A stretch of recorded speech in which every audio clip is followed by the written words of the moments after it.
오늘 우리에게 주시는 하나님 말씀 함께 교독하도록 하겠습니다. 다 같이 가지고 계신 성경 사무엘상 17장 25절부터 27절까지를 한 목소리로 읽고 이어서 27절부터 47절까지 함께 교독하도록 하겠습니다. 먼저 25절부터 27절까지를 한 목소리로 읽도록 하겠습니다. 사무엘상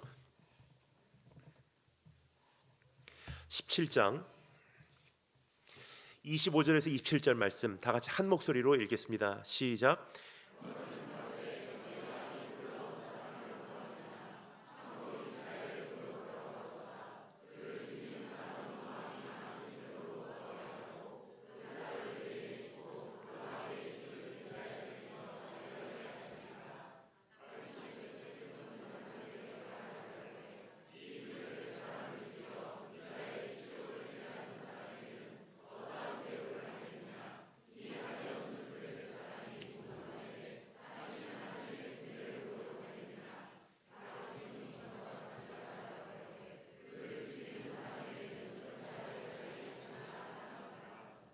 아멘. 32절부터 47절까지 함께 교독할 때 32절 말씀을 제가 먼저 읽겠습니다. 다윗이 사울에게 말하되 그로 말미암아 사람이 낙담하지 말 것이라 주의 종이 가서 저 블레셋 사람과 싸우리이다 하니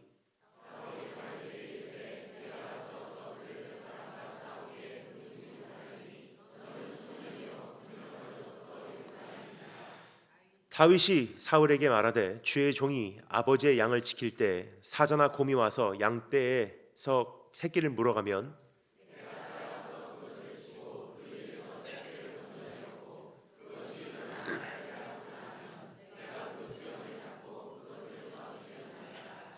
주의 종이 사자와 곰도 쳤은즉 살아계신 하나님의 군대를 모욕한 이 할례받지 아니한 블레셋 사람이니이까 그가 그 짐승의 하나와 같이 되리이다.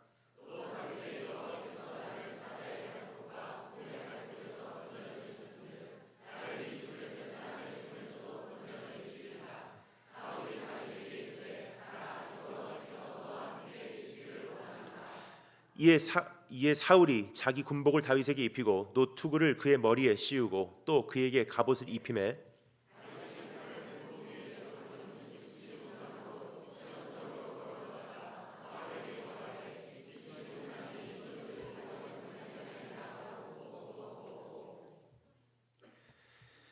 손에 막대기를 가지고 시내에서 매끄러운 돌 5을 골라서 자기 목자의 제구 곧 주머니에 넣고 손에 물매를 가지고 블레셋 사람에게로 나아가니라.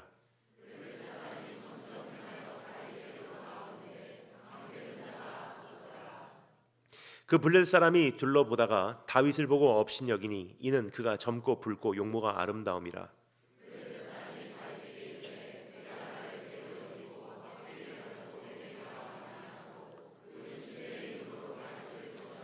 그 블레셋 사람이 또 다윗에게 이르되 내게로 오라 내가 내 살을 공중의 새들과 들짐승들에게 주리라 하는지라.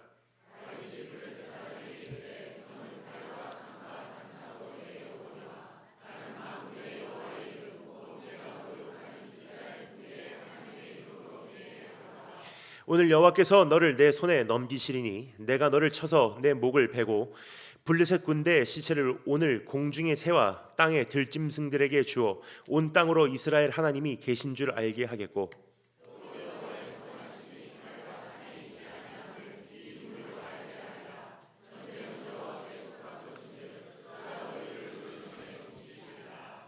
아멘. 다시 기도하겠습니다. 주님 감사합니다. 오늘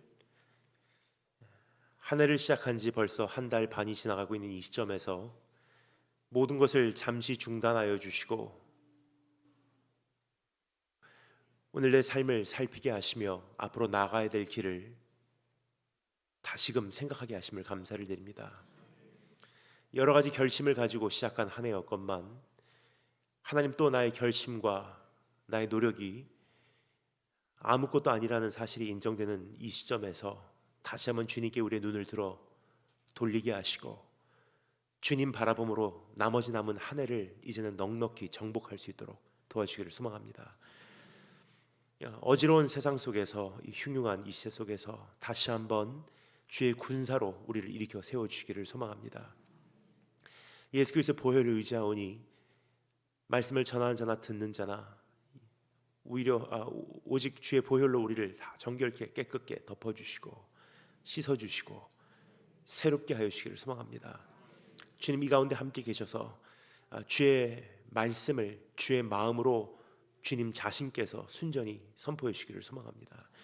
주 성령님 우리에게 오셔서 깨닫는 지혜와 기억하게 하는 지혜, 그리고 하나님 말씀을 사랑하는 심정을 허락해 주기를 소망합니다.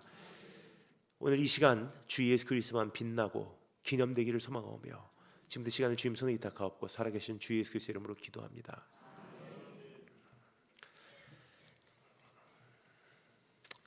믿음은 결국 전투가 아닌가 생각이 듭니다. 그래서 우리가 흔히들 말하는 그 표현이 어느 시대 어느 장소에서도 믿음의 그 여정을 나타내는 가장 정확한 표현이라고 생각을 합니다. 믿음은 싸움이라고 하죠. 여러분 지금 기도드린 바와 같이 만만치 않은 시대에 접어들고 있음을 말씀을 드리고 싶습니다. 최근에 접한 소식입니다. 저는 여러 곳으로 여러 대상에게 말씀을 전하러 대한민국 전국을 이렇게 방문할 기회가 허락이 되었는데요. 수많은 미션 스쿨들에게 들리는 소문이 있습니다. 그것은 벌써 금년 들어서 정부 쪽에서 이미 미션 스쿨들에게 기독교 색깔 띄지 말라고 통보를 보냈다는 것입니다. 시간이 가면 갈수록 믿음을 지켜낸다는 것은 더 만만치 않은 환경이 급속도로 되어가고 있다고 생각을 합니다. 그래서 이 전투가요 점점 치열해지고 있는 가운데 나는 이제 이 믿음의 전투를 어떻게 싸워 나가야 할까라는 그러한 주제부터 오늘 이 밤에 다루는 것이 하나님 앞에서 옳지 않아 생각이 됩니다. 각오가 새롭게 되지 않으면 이 한 해도조차 바로 눈앞에 어떠한 일이 기다리고 있는지 모르는 지금 이 시대 속에서 우리의 믿음을 지켜낼 수 있을지 지켜내지 못할지 알 수가 없기 때문입니다. 교회도 그렇습니다. 만만치 않은 이 시대 속에서 한 치 앞도 알 수 없는 그러한 상황 속에서 또 한 해도 주님의 은혜로 교회를 잘 이끌어 나갈 수 있을까 하는 그 질문이요 어디서부터 출발해야 되냐. 하나님 앞에서 내 믿음의 경주를 내가 이렇게 달려내겠노라, 내 믿음의 싸움을 이렇게 싸워내겠노라 결단하는 그 각오부터 시작해야 하지 않나 생각이 됩니다. 그래서 오늘 이 말씀을 통해서 만만치 않은 시대, 흉흉한 이 세상 속에서 나는 믿음을 어떻게 지켜내야 할까, 그것을 살펴보기 위해서 오늘 한 가지 질문을 우리가 생각해 보도록 하겠습니다. 무엇이 양치기 소년을 용사되게 하였는가라는 질문입니다. 모두들 두려워하고 도망갈 때 무엇이 그 소년으로 하여금 용감하게 일어나게 하였는가라는 질문을 묻고 있는 것입니다.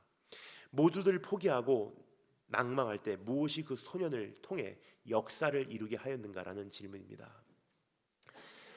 사실 여러분 이제 어떠한 개척 교회도요 정말 잘 되는 교회 많이 없습니다.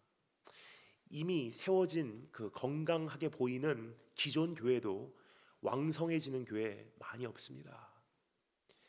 점점 힘들어지고 있는 이 시대, 믿음 지켜가기 어려워진 이 세상 뿐만 아니라 급속도로 강화되고 있는 이 핍박의 현실 속에서 믿음을 소유한 자로서, 그리고 주님께서 선택하신 교회로서 나는 어떻게 일어나야 할 것인가라는 질문부터 우리가 정리하는 것이 우선이 아닌가 생각이 됩니다. 다윗이 하나님께 기름 부음을 받은 것은 수많은 신학자들의 추측에 의하면 아마 나이가 많아서 11살에서 12살 정도로 생각이 됩니다. 그런데 그때부터 약 1년에서 2년이라는 시간이 흘러오지 않았나 생각이 됩니다. 오늘 이 펼쳐지는 이 본문 말씀에 등장하는 다윗은요, 나이가 많아봐야 12살에서 13살이에요. 다 포기할 때 무엇이 12세, 13세 정도밖에 되지 않는 이 양치기 소년으로 하여금 홀로 일어나서 원수를 맞서게 하였는가라는 질문이에요. 너무나 충격적인 스토리인데 우리가 그 충격을 지금 잘 만끽하지 못하고 있습니다. 그 이유는요, 어렸을 때부터 너무나 당연한 듯이 접해온 스토리이기 때문입니다. 하지만 이 시간만큼은요, 우리가 다시 한번 이 말씀을 새롭게 가슴 벅차게 접하기를 원합니다. 만만치 않은 원수를 맞이했을 때, 다 포기했을 때, 모든 사람들이 낭망할 때, 이 어린 소년 하나만 일어나서요, 원수를 맞서게 돼요. 무엇이 이 어린 소년으로 하여금 원수 앞에 일어나게 하였는가라는 질문을 드리고 있는 것입니다. 다윗이 어떠한 군사 교육을 받았다는 기록은 아무 곳에도 없습니다. 그렇다고 해서 체구가 골리앗만큼 뛰어난 인물도 아니었습니다. 골리앗이라는 인물은요, 지금으로 말하자면 키가 신장이 약 2m 70cm가 되는 그러한 거인입니다. 비정상인 사람인 것입니다. 그럼에도 불구하고 다윗이 골리앗을 쓰러뜨릴 수 있었던 이유가 무엇인가라는 질문을 드리고 있는 것입니다. 여러분, 우리가 골리앗과 같은 시대 앞에 서 있다는 사실을 인지하시는지요? 골리앗과 같은 세상 앞에 서 있는 교회라는 사실을 여러분 자각하고 계시는지요? 만만치 않은 시대, 만만치 않은 세상 앞에 이제는 우리는 주님 오시는 그날까지 또 한 번의 싸움을 치러 나가야 할 텐데 어떻게 치러야 할까? 오늘 이 본문 말씀을 통해서 다윗을 용사되게 했던 세 가지 참 중요한 이 필수 조건들을 함께 정리하고 이제 나도 그것을 소유함으로 주님의 영광을 위해서 일어나는 교회와 성도님들 되시기를 주님으로 축원합니다. 세 가지. 첫 번째, 전쟁을 위한 동기. 두 번째, 전쟁을 향한 시선. 세 번째, 전쟁을 위한 무기. 이 세 가지를 함께 우리가 오늘 이 시간 정리해 나가도록 하겠습니다. 그럼 첫 번째 따라서 하겠습니다. 전쟁을 위한 동기. 더도 말고 덜도 말고 우리 하나님 말씀 구절구절 살펴나가도록 하겠습니다. 제 바람은요, 3일 동안의 부흥회를 다 마치면 다니엘 김 목사의 그 설교가 기억나는 것보다도 우리 하나님 말씀의 한 구절이라도 내 가슴에 되새겨지고 또 되새겨지기를 원하기 때문에 우리 하나님 말씀 펼치신 상태로 말씀 마칠 때까지 덮지 마시고 우리 구절구절 살펴내가도록 하겠습니다. 먼저 25절부터 27절 말씀을 통해서 직접 한번 읽어보겠습니다. 다윗이 입으로 고백하고 있는 싸울 수밖에 없었던 그 동기가 무엇이었는지 25절부터 27절까지 다 같이 한 목소리로 읽겠습니다. 시작.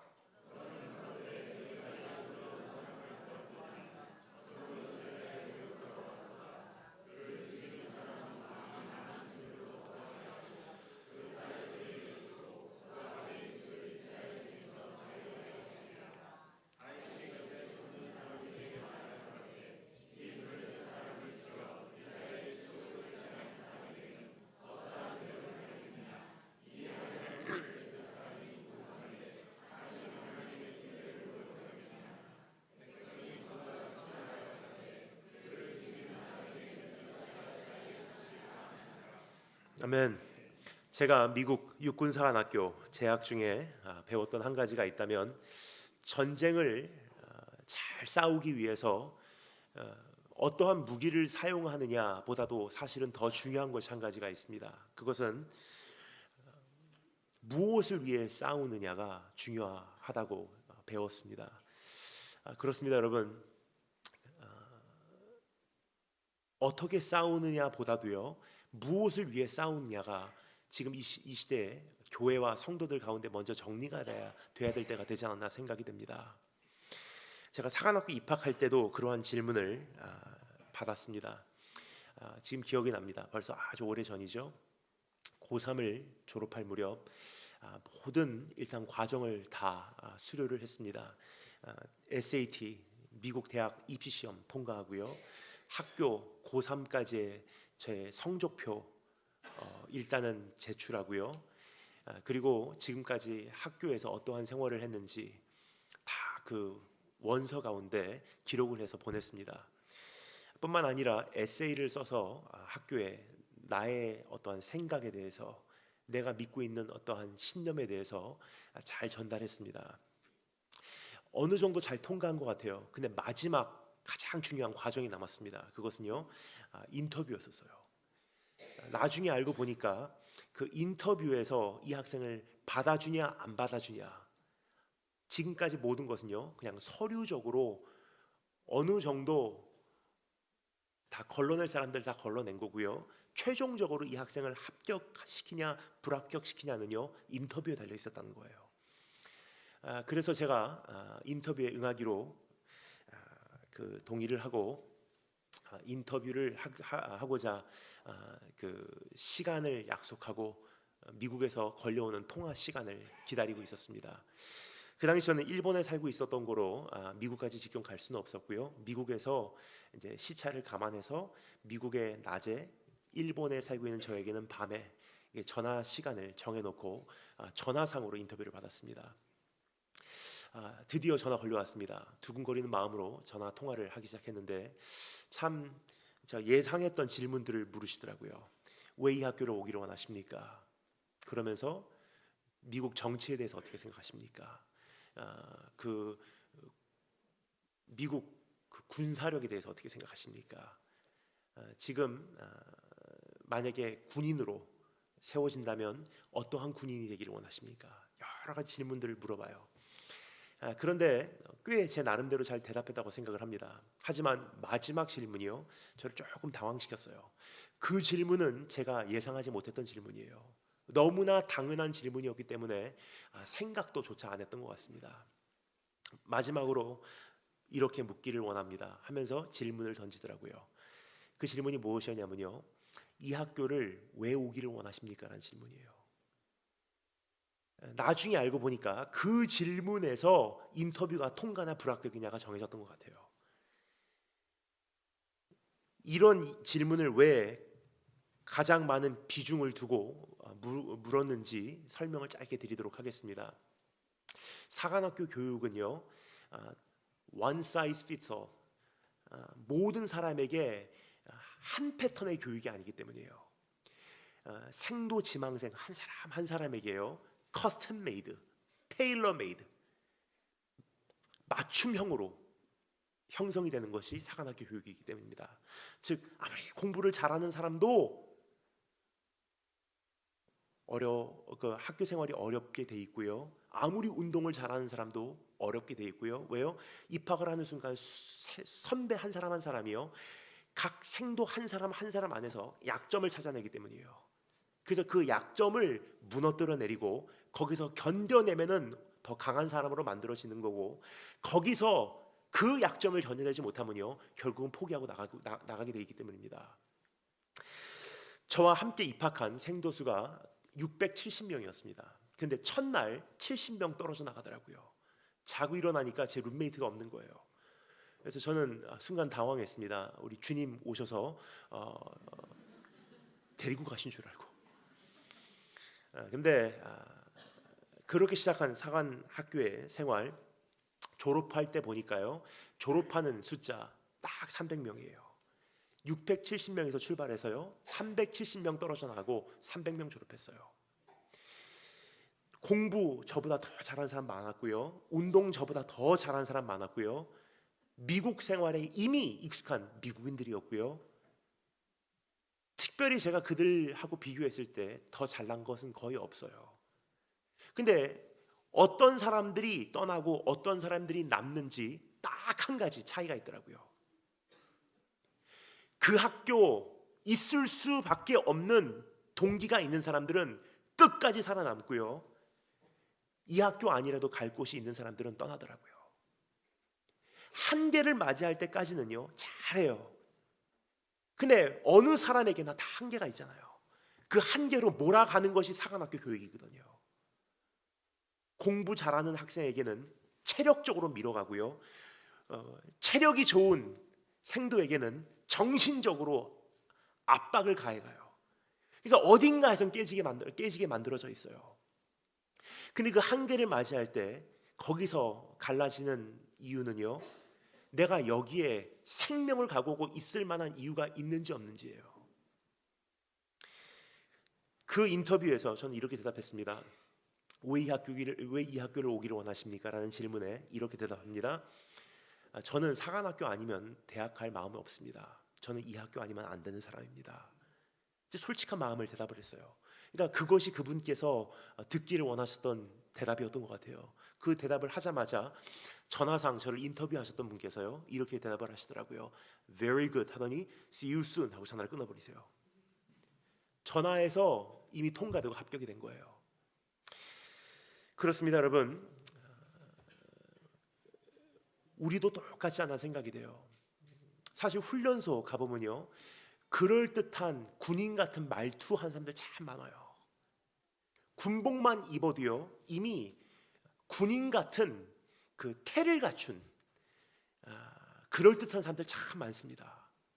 그 중요한 것은 훈련소에서 어떠한 말투, 어떠한 행동, 어떠한 옷차림을 해도 사실상 전쟁터에 딱 들어가는 순간 폭탄 터지고 화약 매콤한 냄새가 코를 진동하고 옆에서 살려달라고 비명 지르는 그 전우들의 소리가 들려오고 총알이 내 머리 위로 지나가고 피비린 나는 현장에 딱 들어가면요, 거기서 운명이 갈라지게 돼 있어요. 전쟁이 치열해지고요, 잔인해지기 시작하면요, 둘 중에 하나예요. 도망가냐 남냐. 그럼 도망가고 남는 그 운명을 가려내는 것은 무엇이냐? 딱 한 가지예요. 싸울 만한 이유가 있느냐라는 질문이에요. 지금 이 질문을 여쭤보고 있는 것입니다. 여러분께서 믿음의 전투를 이제부터 싸워 나가고자 하는 그 동기가 무엇이냐는 질문이에요. 교회는 시대가 지나면 지날수록 재정적으로 더 어려워지게 돼 있어요. 왜요? 지금 대한민국 전국적으로 이미 고령화돼 가고 있고요, 청소년들은 교회에서 떠나가고 있기 때문에 이제부터 10년 안에는요, 교회에 큰 위기가 옵니다. 제가 보기에는요, 수많은 대한민국 교회, 모든 교회의 성도님들이요, 거의 반 이하로 줄어버려요. 그럼 어떻게 되죠? 재정도 그만큼 예산이 없다는 거예요. 그러한 날이 우리에게 왔을 때,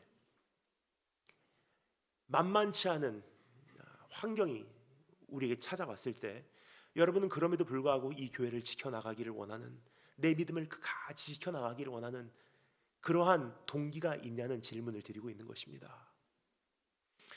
신앙생활하는 것 사실 여러 가지 동기로 할 수 있다고 생각해요. 그래서 예배 시간을 가만히 보잖아요. 훈련소와 동일하게 그럴듯한 말투, 그럴듯한 행동, 그럴듯한 예배의 그 자세는 다 가지고 있어요. 사실 신앙생활 열심히 3년만 하면요, 내 안에 하나님을 향한 진실된 사랑이 없어도요, 성도다운 모습은 우리가 행사할 수가 있거든요. 근데 하나님께서 우리에게 정말로 오늘 확인하기를 원하시는 것은요, 전쟁이 치열해지고 더 잔인해질 때, 만만치 않은 시대가 도래할 때, 교회 운영조차 힘든 날이 우리 눈앞에까지 와 있을 때, 그럼에도 불구하고 너는 생명 걸고 믿음을 지킬 준비가 되어 있느냐라는 질문이에요.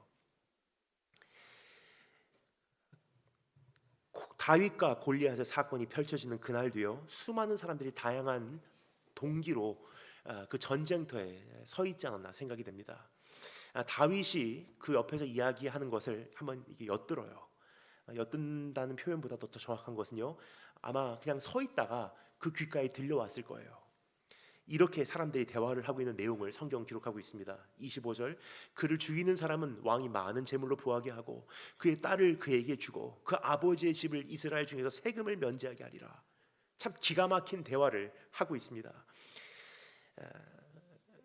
원수가 바로 눈앞에 와 있는 그 전쟁터 최전방 전선 앞에서요, 군인들이 나누는 대화의 내용이 바로 이 내용이에요.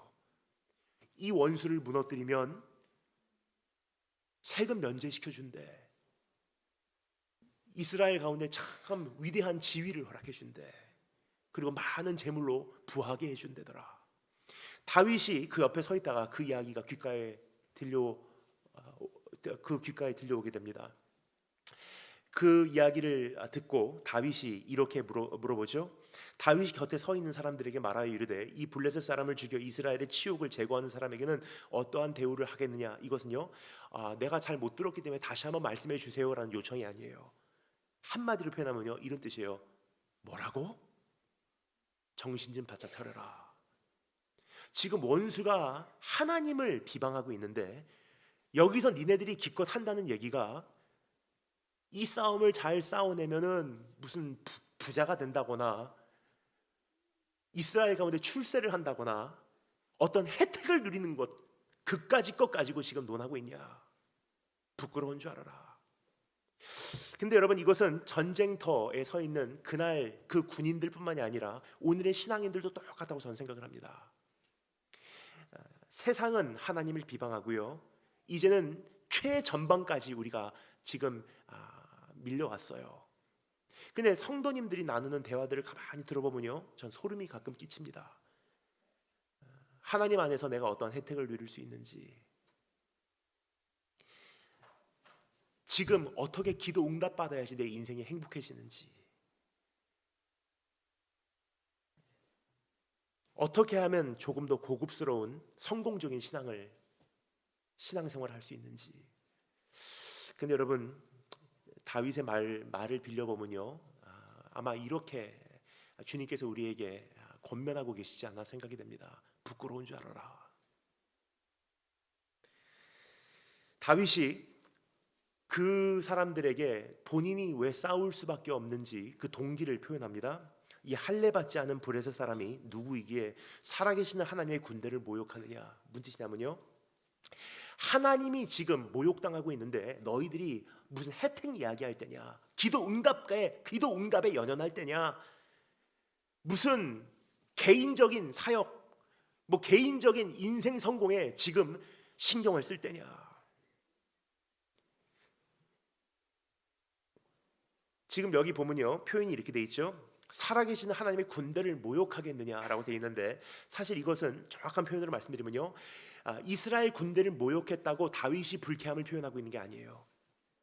그 사무엘상 전체를 배경으로 보면요, 다윗이 이야기하고 있는 것은 이 블레셋 사람이 하나님을 모욕하고 있는데 왜 너희들 개인적인 이유만 가지고 전쟁터에서 논하고 있느냐라는 질문이에요. 사무엘상 전체에 하나의 테마가 있다면요, 바로 신들의 전쟁이기 때문이에요. 사무엘상이 시작한 이래로 어떠한 사건이 펼쳐지죠?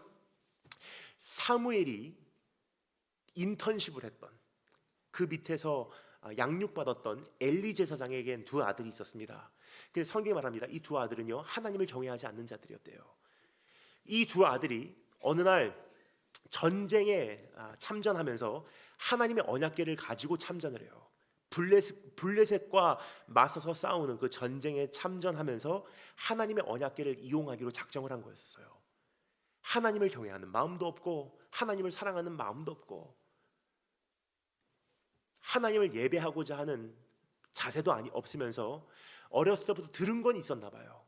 이 여호수아의 군대도 이 언약궤를 가지고 참전을 했더니 승리를 얻었더라. 그러면 우리도 이 언약궤를 동원해서 전쟁에 나가면 나하고 하나님하고 어떠한 교제가 없어도, 내가 하나님을 특별히 사랑하지 않아도, 내가 주님을 경외하는 그러한 자세가 없어도 이 언약궤만 잘 우리가 이용하면 성공은 얻을 수 있을 거야. 승리는 얻을 수 있을 거야. 지금 이 시대에도 그런 분들이 가끔 있지 않나 생각이 됩니다. 하나님과 교제는 없어도, 하나님을 특별히 사랑하는 심정은 없어도, 하나님을 경외하는 자세는 없어도 헌금만 잘 내면 복이 올 거야. 예배만 참석하면 반드시 내 사업은 하나님께 책임져 주실 거야.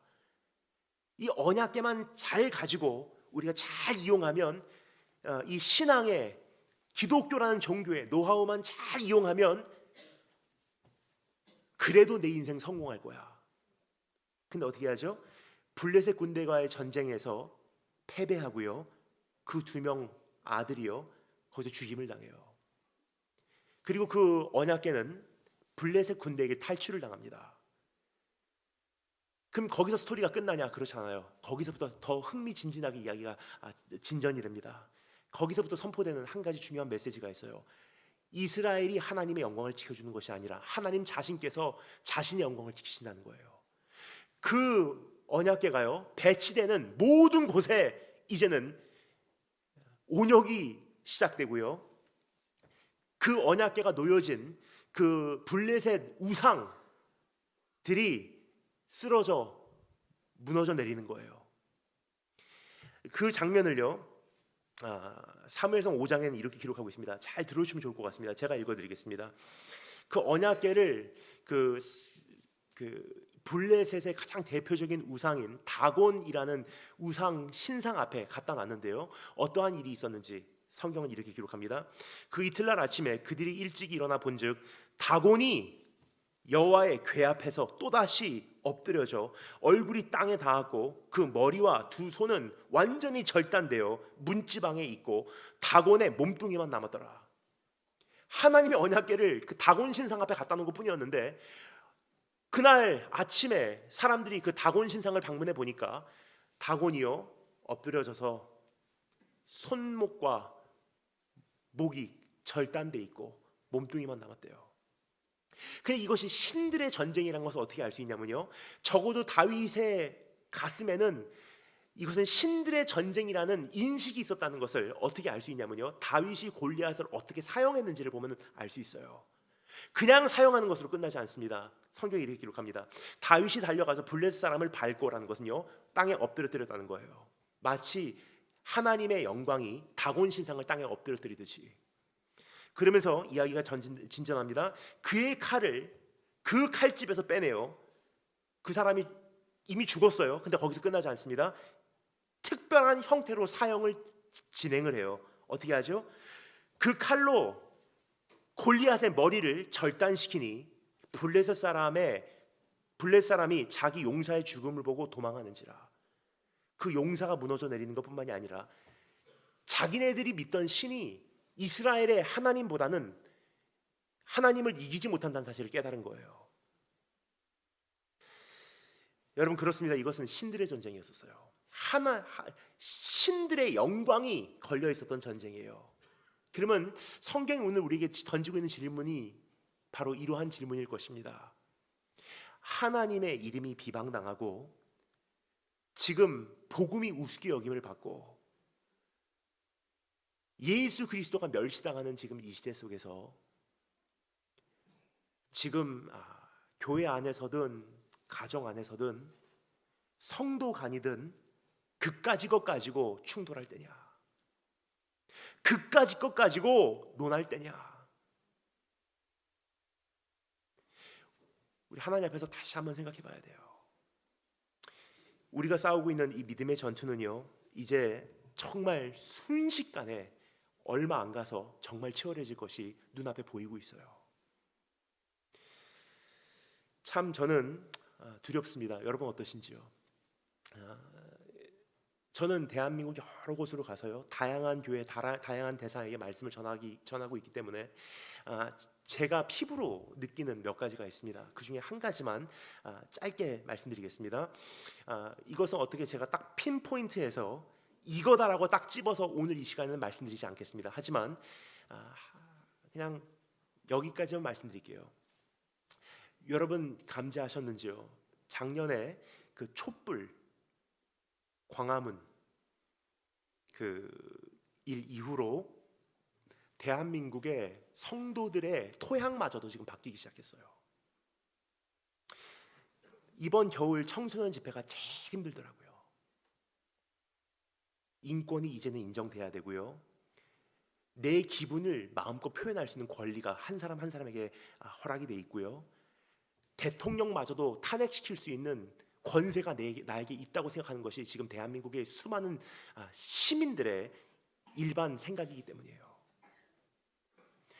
그러한 사람들이 모인 곳이 교회가 지금 되고 있다는 뜻이에요. 그럼 이제 5년 후에 10년 후에 어떻게 될지 여러분 상상해 가십니까?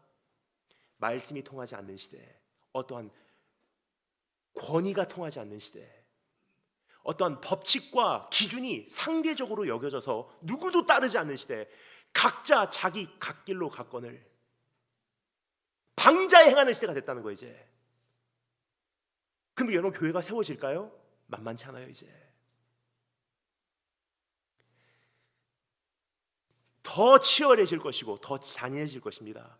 그러한 시대 속에서 여러분은 교회를 끝까지 지켜나갈 준비가 되었냐는 질문이고요, 내 믿음을 끝까지 지켜나갈 각오가 되어 있냐는 질문이에요.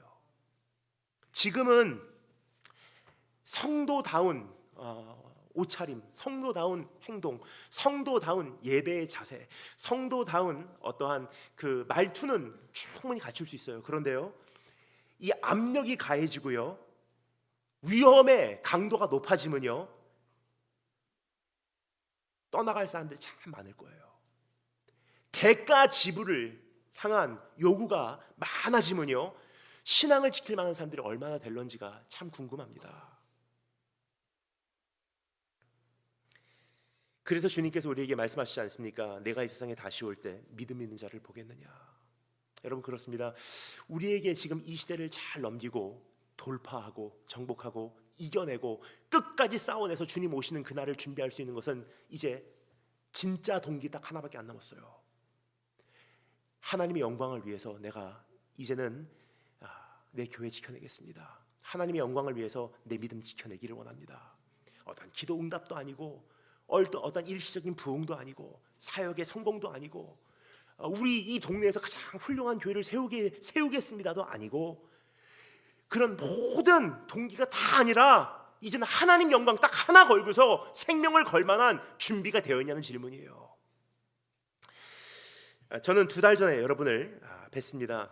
다시 뵐 수 있어 얼마나 감사한지 모르겠습니다. 작년 말에 저희 예수세대 운동 1박 2일 동안의 집회를요, 우리 한국장로교회에서 할 수 있어서 참 행복한 시간이었습니다. 저희 모든 예수세대 운동 대원들도요, 똑같은 고백을 해요. 집회를 끝냈는데요 1박 2일이 마치고 나서 그 후유증이 참 오래 가더라고요. 너무 행복한 시간이었어서.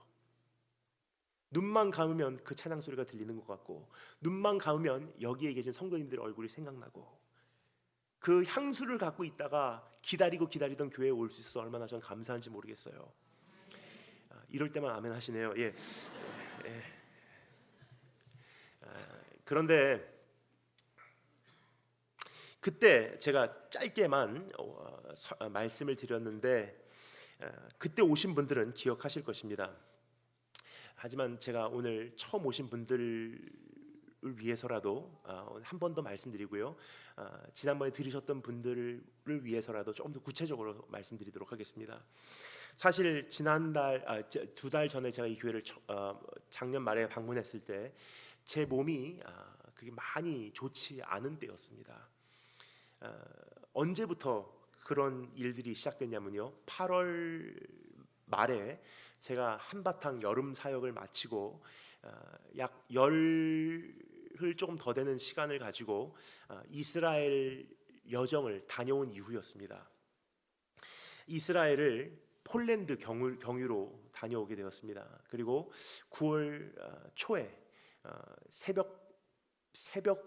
새벽에 인천공항에 도착을 했습니다. 열 몇 시간 동안의 비행을 마치고 새벽에 도착을 해서 집으로 가서 잠깐 눈을 붙였어요. 잠깐 눈 붙이고 눈을 떠보니 그때부터 몸에 이상이 느껴지기 시작했습니다. 지금 여기서는 구체적으로 말씀드리진 않겠습니다. 하지만 한마디로 제가 소개를 드리자면 아마 이렇게 표현하는 것이 정확하지 않나 생각이 됩니다. 잠깐 눈 붙이고 일어났는데요, 사람이 보통 일반적으로 의도적으로 생각하지 않아도 자연적으로 움직여야 되는 몸의 모든 기능들이요 다 셧다운 돼 버린 거예요. 예를 들어서 소화부터 그냥 아무 생각 없이도 뛰어야 하는 이 심장마저도요 정상적으로 뛰질 않습니다. 밤에 10시 정도에 잠자리에 들어서 눈을 감으면요, 그 다음날 아침 7시까지 잠을 못 자고 눈 뜨고 있는 거예요. 약 한 달 정도 그렇게 여러 가지 문제와 씨름을 하다가 결국은 일정이 잡혀있는 사이판으로 출발을 했어요.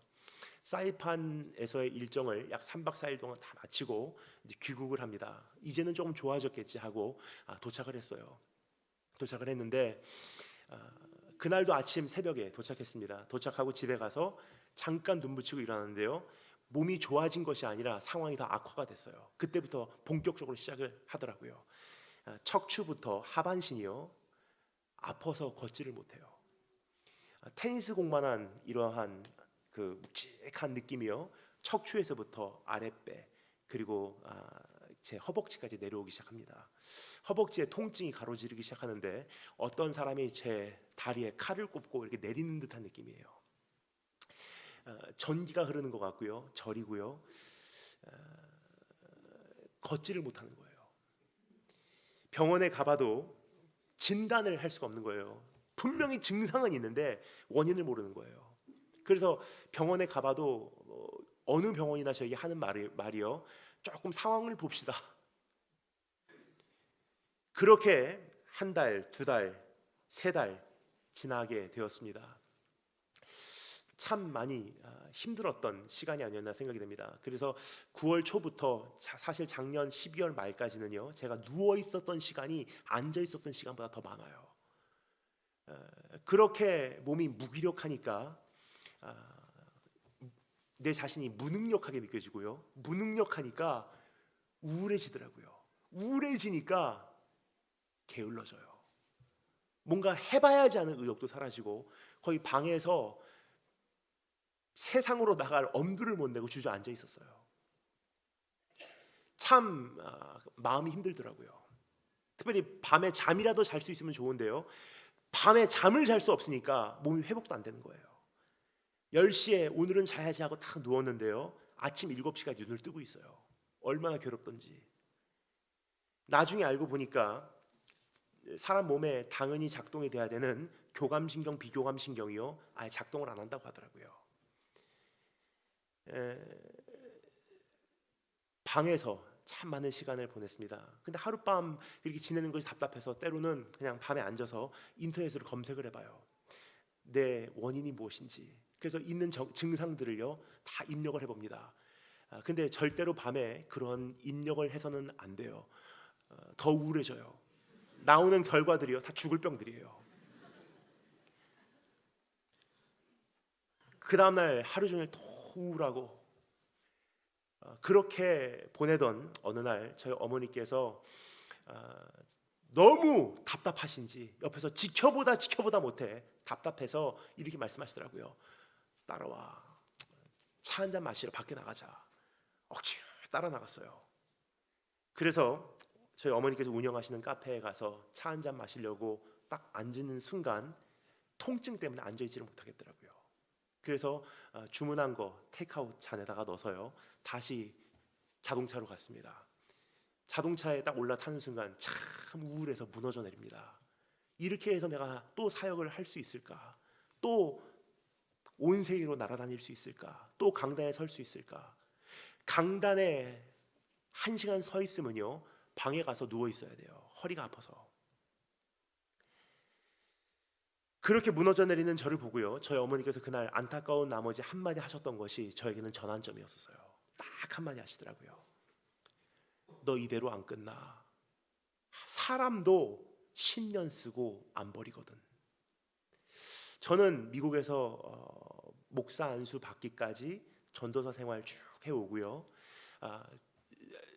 결국은 목사 안수 받고 선교사 파송을 받고 이제 13년째예요. 근데 저 어머니께서 하시는 말씀은요 바로 그것을 가리켜서 말씀하시는 것입니다. 사람도 10년 동안 누구를 쓰고 그렇게 버리진 않아. 하물며 하나님께서 너를 버리실까? 너 걱정하지 마. 그때 그 힘을 얻고요, 방에 돌아가자마자 하나님 앞에 무릎 꿇고 그것을 그냥 제가 호소를 했어요. 하나님, 사람도 10년 쓰고 안 버리는데 주님 이제부터 평생을 쓰시기를 원하시는 종이라면 나를 회복 좀 시켜주세요. 그러다 보니까 생각이 나는 거예요. 아주 어려서부터 제가 드렸던 기도가 있어요. 시편 71편 17절 18절 말씀은요 참 오래전부터 제가 드려왔던 기도입니다. 여호와여, 나를 어려서부터 교훈하셨으므로 내가 지금까지 주의 귀한 일들을 전해왔습니다. 내가 백발이 돼서 노인이 될 때에도 나를 버리지 마시고 주님께서 행하신 이 능력을 다음 세대에게 다 전하기까지 나를 버리지 마소서. 처음부터 제가 하나님께 기도했던 것이요, 한바탕 쓰임받고 버림받는 것이 아니라 끝까지 백발이 될 때까지 쓰임받는 것이 제 기도였었어요.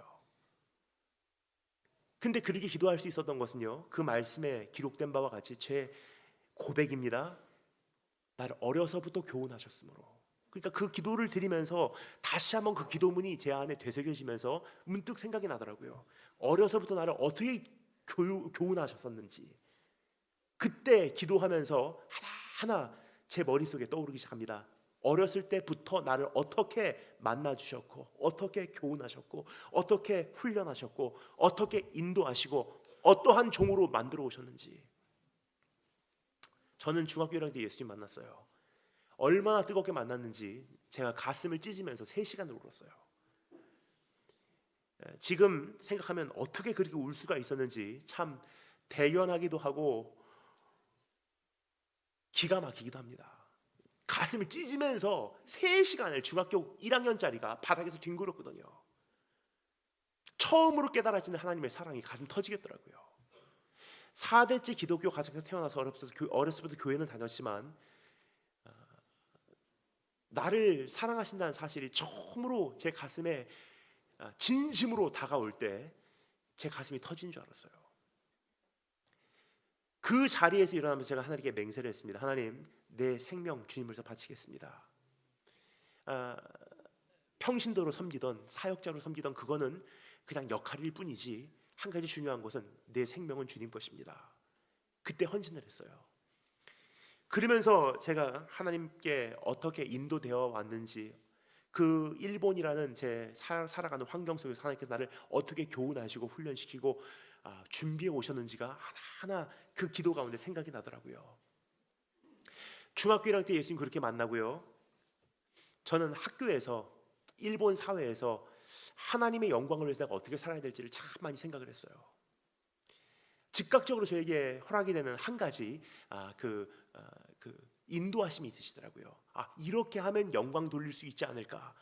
제가 살던 곳이 그 당시 일본이었습니다. 일본 하면요 1억 2,700만 인구, 그 중에서 기독교 인구는 천주교를 제외하면요 0.2%예요.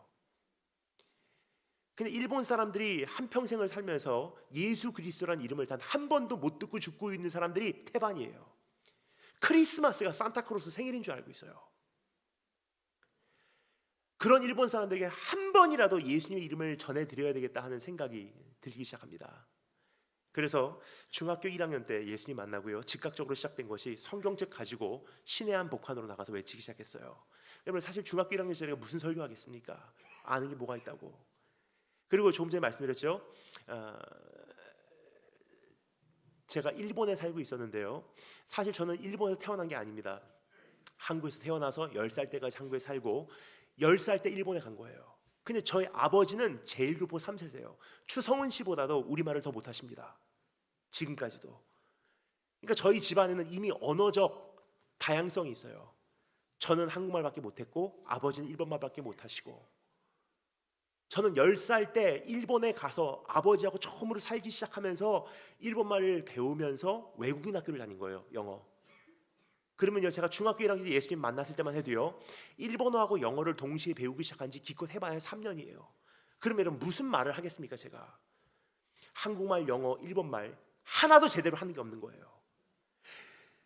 그런 제가 또 아무것도 제대로 아는 것이 없는 중학교 1학년짜리가 그냥 예수님 만난 거 하나, 죽어가는 일본 사람들에게 한 번도 예수 그리스도의 이름을 못 듣고 멸망의 길로 달려가는 그 사람들에게 한 번쯤은 들려주기를 원했던 그 심정 하나 가지고요, 성경책을 가지고 밖에 나가서 외치기 시작합니다. 제가 살던 곳 후쿠오카, 일본의 3대 도시 중에 하나죠. 도쿄, 오사카, 후쿠오카. 도도후갱이라고 합니다. 그 도쿄도, 오사카 후, 후쿠오카 켄. 후쿠오카의 가장 중심가 덴진이라는 곳이 있습니다. 서울로 말하면 강남 명동 같은 곳이에요. 거기에 토요일날 저녁 7시 최고 하이라이트 피크 아워예요. 거기에 나가서요, 중학교 1학년, 2학년짜리가 이렇게 서니까 아무도 안 봐줘요. 그때 드는 생각이 조금 더 높은 곳에 올라가면 사람들이 나를 봐주지 않을까. 그때 드는 생각이요, 도로와 인도를 나누는 가드레일을 타고 올라가야 되겠다 생각을 했어요. 근데 그게 스테인리스 파이프로 만들어져 있기 때문에 중심을 잡기가 어렵습니다.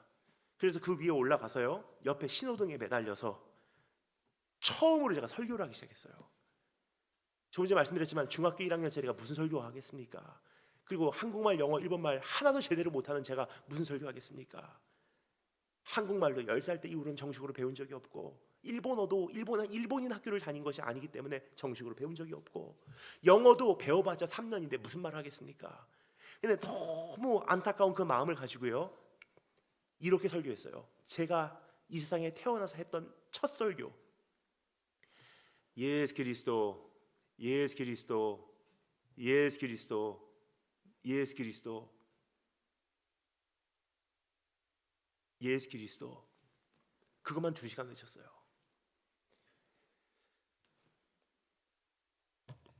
여호와여 나를 어려서부터 교훈하셨사오니. 그때부터 지금까지 사실 설교하면서 딱 하나밖에 이야기하지 않습니다. 설교에 다양한 말이 생기고 내용이 조금 추가가 된 것뿐이지, 지금도 예나 지금이나 딱 한 가지밖에 전 말하고 싶은 게 없어요. 예수 그리스도, 예수 그리스도, 예수 그리스도. 그때 하나님께서 또 마음에 이런 생각을 주시더라고요. 학교 가니까 지금 생각하면 참 어린아이가 감당하기 힘들었던 만만치 않은 멍해가 아니었나 생각이 돼요. 만만치 않은 책임감이었어요. 근데 하나님께서 그때 저에게 그것을 메우신 것이 얼마나 감사한지 모르겠습니다. 학교 가면요, 외국인 학교인지라 학생들이 온 세계에서 온 그러한 학생들이에요. 약 17개국에서 학생들이 왔습니다. 그러니까 각자 나라, 배경, 국가, 문화뿐만 아니라 자기의 종교, 자기의 신들 다 데리고 온 거예요. 저희 학교에는 거의 없는 종교가 하나도 없습니다. 세계에 존재하는 거의 모든 종교는요, 저희 학교 안에 다 있었어요. 근데 참 희한한 것은요, 그 모든 종교가 다 연합해서요, 기독교는 싫어하더라고요.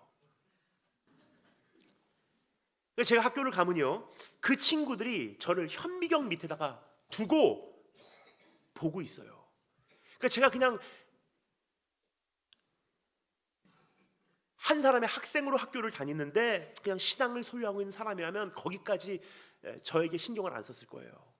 근데 학교에 가는 이유가 하나님의 영광을 위해서 간다고 선포를 해버리니까 친구들이 도전장을 받아들인 거예요.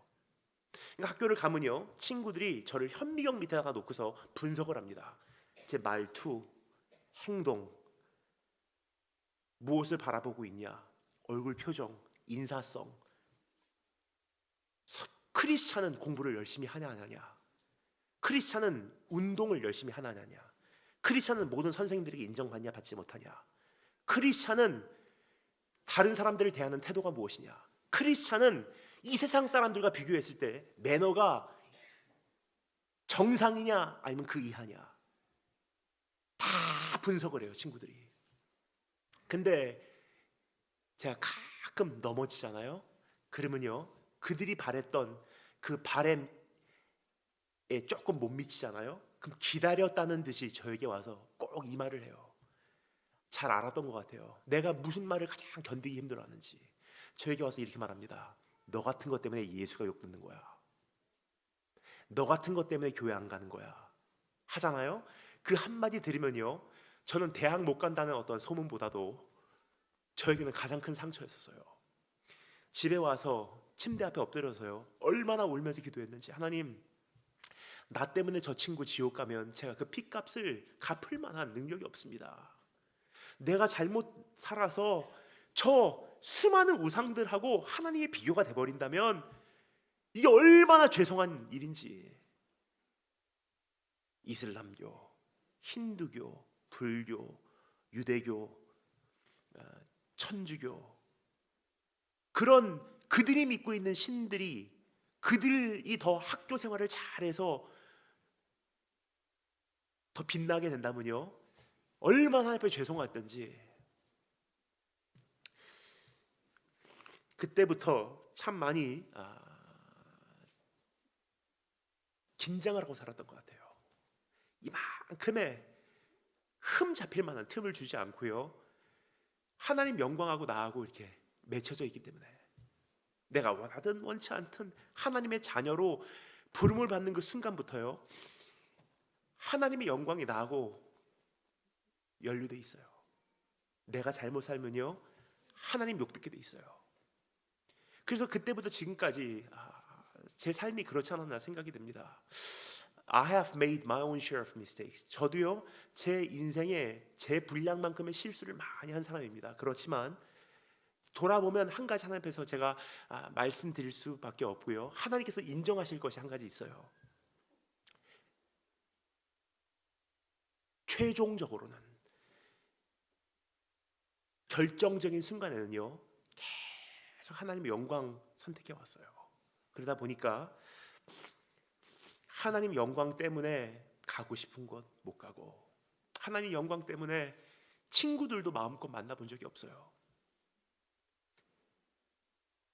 하나님 영광 가릴까봐 가고 싶은 곳 진짜 많이 못 갔고요, 하고 싶은 것 진짜 많이 못했어요. 중학교 1학년부터 지금까지 내가 잘못하면 하나님 욕 들으니까 만나고 싶은 사람 못 만났고요, 심지어 만났다가도 주님 영광 걸리고 나니까 헤어지는 거예요.